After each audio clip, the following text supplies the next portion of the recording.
అడవిలో నలుగురు స్నేహితులు ఉండేవారు, రాము, సీత, భోపి మరియు లత.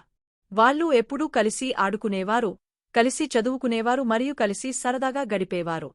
ఒకరోజు వాళ్ళు అడవికి వెళ్లాలని నిర్ణయించుకున్నారు. అడవి చాలా పెద్దది మరియు దట్టమైనది. వాళ్ళు కొంచెం భయపడ్డారు, కాని కలిసి వెళ్తే భయం ఉండదని అనుకున్నారు. వాళ్ళు అడవిలో కొంత దూరం వెళ్ళాక దారి తప్పిపోయారు. వాళ్ళకి ఎటు వెళ్లాలో తెలియలేదు. రాము కొంచెం కంగారుపడ్డాడు, కాని సీత అతన్ని ధైర్యపరిచింది. భయపడకు రాము, మనం కలిసి ఉన్నాము కదా అని చెప్పింది. గోపి ఒక ఆలోచన చేశాడు. మనం ఒక పాట పాడుదాం. పాట వింటే ఎవరైనా మనల్ని చూసి వస్తారు అన్నాడు. లత అతనితో ఏకీభవించింది. వాళ్ళు నలుగురు కలిసి ఒక పాట పాడటం మొదలుపెట్టారు. పాట చాలా పెద్దదిగా మరియు స్పష్టంగా వినిపించింది. కొంతసేపటికి ఒక వ్యక్తి వాళ్ళ పాట విన్నాడు. అతను వాళ్ళ దగ్గరికి వచ్చాడు మరియు వాళ్ళని ఇంటికి తీసుకువెళ్లాడు. వాళ్ళు ఆ వ్యక్తికి చాలా ధన్యవాదాలు చెప్పారు. ఇంటికి వెళ్ళాక వాళ్ళు జరిగినదంతా వాళ్ళ తల్లిదండ్రులకు చెప్పారు.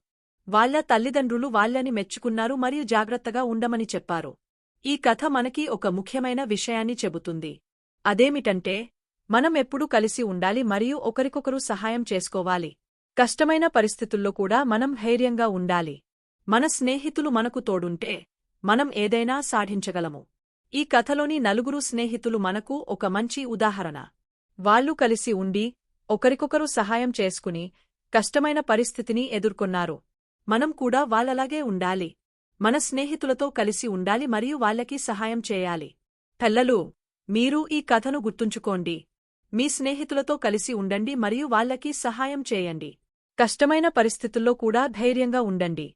మీ స్నేహితులు మీకు తోడుంటే మీరు ఏదైనా సాధించగలరు. ఇదిగోండి పిల్లలు, ఈ కథ మీకు నచ్చిందని నేను ఆశిస్తున్నాను. ఇలాంటి మరిన్ని కథల కోసం మా ఛానల్ని సందర్శించండి. ధన్యవాదాలు.